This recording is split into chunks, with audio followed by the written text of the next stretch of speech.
اعوذ باللہ من الشیطان الرجیم، بسم اللہ الرحمن الرحیم۔ اتأمرون الناس، کیا تم حکم کرتے ہو لوگوں کو بالبر، نیکی کا، وتنسون اور بھول جاتے ہو انفسکم اپنی جانوں کو، وانتم اور تم تتلون الکتاب حالانکہ تم کتاب پڑھتے ہو، افلا تعقلون بس کیوں نہیں تم عقل کرتے۔ تو یہاں جو ہے اللہ تعالیٰ یہ بتانے رہے ہیں کہ اے لوگو، جو قرآن اور اس کی تعلیمات جو ہے لوگوں تک پہنچاتے ہیں تو سب سے بڑا فرض ان پر یہ بن جاتا ہے کہ پہلے وہ اس پر خود عمل کریں، پھر اپنے گھر والوں کو، اور پھر اپنے عزیز و اقارب کو، اور اس کے ساتھ ساتھ اپنے اہل محلہ کو یہ جو ہے پیغام جو کتاب کا ہے گلی گلی کوچے کوچے جو ہے پہنچانا ہے، کیونکہ یہ اللہ کا حکم ہے، کیونکہ پیارے نبی صلی اللہ علیہ وآلہ وسلم نے بھی ایسے ہی کیا کہ جب آپ کو حکم ہوا تو آپ نے اپنے عزیز و اقارب اہل خانہ جو تھے سب کو دعوت دی، اور اس پر انوائٹ کر کے ان کے سامنے جو ہے دعوت رکھ دی، اور انہوں نے بڑے اچھے طریقے کے ساتھ اسے قبول کیا۔ اس میں سب سے بڑھ چڑھ کر حصہ لینے والے جو تھے حضرت علی رضی اللہ تعالیٰ عنہ تھے۔ تو اس سے ہمیں یہی پتہ چلتا ہے پہلے اپنی ذات، اور پھر اپنے اہل و عیال، اور پھر اپنا خاندان، اور اس کے علاوہ اپنے ارد گرد کے لوگ، اور حدیث میں تو 40 گھر جو ہیں آئے ہیں۔ تو جب ہم یہ کام کریں گے تو کیا آئے گی؟ مشکلات کا سامنا پیش آئے گا، اور اس مشکلات اور دشواری جب پیش آئے نیکی کا حکم دیتے ہوئے اور برائی سے روکتے ہوئے، تو اس وقت کیا کرنا ہے؟ صبر کرنا ہے۔ اور صبر کے ساتھ ساتھ دو اور چیزیں جو آگے چل کے اللہ تعالیٰ ہمیں اسی اگلی آیت میں بتا رہے ہیں، وہ کیا ہے کہ ایک صبر ہے اور ایک نماز ہے۔ اس سے ہمیں طاقت ملے گی، اور ہمارے جو ہے راستے آگے سے آگے آسان اور سہل ہوتے چلے جائیں گے۔ تو وَاسْتَعِینُوا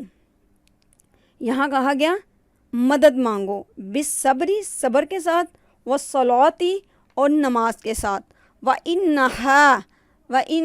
اور بے شک یہ لَقَبِیرَةٌ البتہ بہت بڑی بات ہے،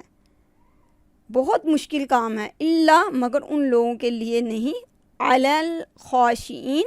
جو اللہ تعالیٰ کے فرما بردار بندے ہیں۔ تو یہ نماز اور اس کے ساتھ ساتھ صبر، یہ دونوں چیزیں جو ہے انسان کو جو ہے قوی اور مضبوط بنا دیتی ہے۔ تو صبر کے لغوی معنی ہے جو ہے اپنے آپ کو باندھنا، اور اس سے مراد ارادے کی مضبوطی اور وہ عزم اور وہ پختگی ہے، اور وہ جو انسان خواہشات نفس کے پیچھے بھاگتا ہے اس کو باندھنا ہے، اپنی جو ہے مرضی اس کو اللہ کی مرضی کے مطابق کر دینا کا نام جو ہے وہ صبر کہلاتا ہے۔ تو صبر جب ہم اللہ کے راستے میں دین کے کام کے لیے نکلیں گے تو اللہ تعالیٰ کہتے ہیں اگر مشکلات کا سامنا پیش آیا تو پھر کیا کرنا ہے؟ صبر اور نماز سے ہے مدد لینی ہے۔ تو یہ ایسا ہی جو ہے بہترین صفت ہے اخلاقی کہ یہ اگر آپ کے اندر پرورش پائے گی تو یہ کام جو ہے وہ نہایت ہی آسان ہو جائے گا، اور اتنا آسان ہو جائے گا کہ آپ کو وہ طاقت ملے گی روحانی جو کسی اور چیز سے نہیں مل سکتی، صرف اور صرف نماز کی پابندی ہی سے مل سکتی ہے۔ تو یہ جو نماز اور اس کے ساتھ صبر کا پیدا ہونا کون سی دو صفت کے ساتھ جو ہے لازم و ملزوم ہے، وہ اگلی آیت میں جو ہے مینشن کی جا رہی ہے۔ الذین وہ لوگ یظنون گمان کرتے ہیں، انہم بے شک ملاقو ملنے والے ہیں وہ اپنے ربہم اپنے رب سے، وَأَنَّهُمْ بے شک علیہ راجعون اور اسی کی طرف پلٹ کر انہوں نے جانا ہے۔ تو یہاں جو ہے اللہ تعالیٰ کیا کہہ رہے ہیں، دو صفات جو ہے وہ بیان کی جا رہی ہیں، انہی لوگوں میں وہ پیدا ہوں گی جو اللہ سے ملاقات کا جو ہے کیا رکھتے ہیں، عقیدہ ہے کہ ہم نے مر جانا ہے اور مر جانے کے بعد اللہ وحدہ لا شریک کے پاس جانا ہے، اور اس کے ساتھ ساتھ آخرت کا جو ہے عقیدے کے ساتھ ساتھ اللہ کا جو فرما بردار بندہ ہے وہی جو ہے ان دو صفات کو اپنائے گا۔ کیونکہ جو نمازی بندہ ہوگا نا، یہ اس کے لیے مشکل ہی نہیں ہے کہ وہ 5 وقت کی نماز پڑھے، کیونکہ اسے آخرت پر بھروسہ ہے کہ آخرت آئے گی اور ایک دن اس کے سوالات کے جو اس نے جو یہاں کام کیے ہیں وہ ضرور اس کو اللہ تعالیٰ آخرت میں انعام کی شکل میں عطا کریں گے۔ مگر جس کو آخرت پر پکا یقین ہے کہ میں نے مر کے اللہ کے پاس جانا ہے، وہ اس نماز کو جو ہے وہ مصیبت نہیں سمجھے گا، اور نہ ہی اس کے چہرے پر ناگواری آئے گی، بلکہ وہ برضائے رغبت خدا کے آگے سر تسلیم خم کر دے گا اور نماز 5 وقت کی خشوع خضوع کے ساتھ ادا کرے گا، اور اس کے ساتھ ساتھ جو ہے وہ پہلا وقت بھی نماز کا لے گا کہ ادھر سے اذان ہوئی میں ادھر وضو کر کے کھڑا ہو جاؤں اللہ کے لیے، اور اس کے لیے وہ اچھا وضو جو ہے اس کا بھی اہتمام کرے گا، اور اس کا یہ عقیدہ بن جائے گا کہ میں نے مر کر اپنے خدا کے سامنے جانا ہے۔ اس لیے وہ نماز کو جو ہے بڑے اچھے طریقے کے ساتھ ادا کرے گا، اور اس کے لیے نماز چھوڑنا مشکل ہو جائے گا۔ تو کوشش کیجئے کہ نماز کو اس کے وقت پر پڑھیے، دوسرے نمبر پر جو ہے اچھا وضو کیجئے، اور تیسرے نمبر پر یہ 3 شرائط ہیں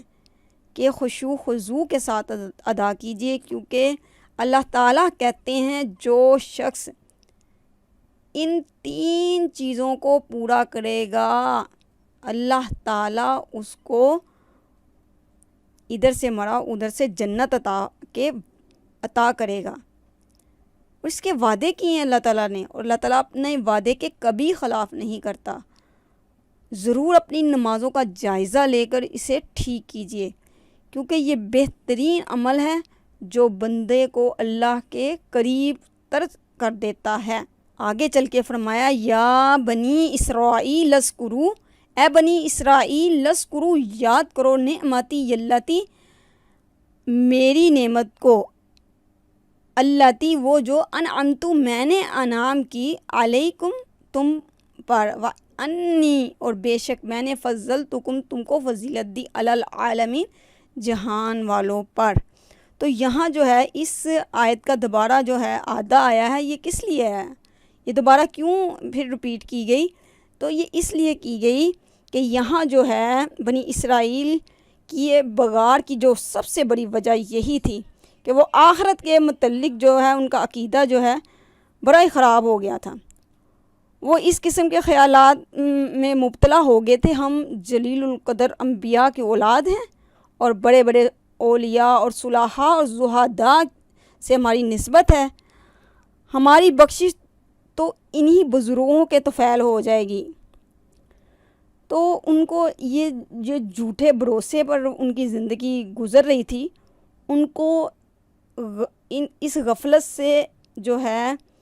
اٹھایا گیا اور کہا گیا کہ اس غفلت سے بیزار ہو جاؤ، اس غفلت سے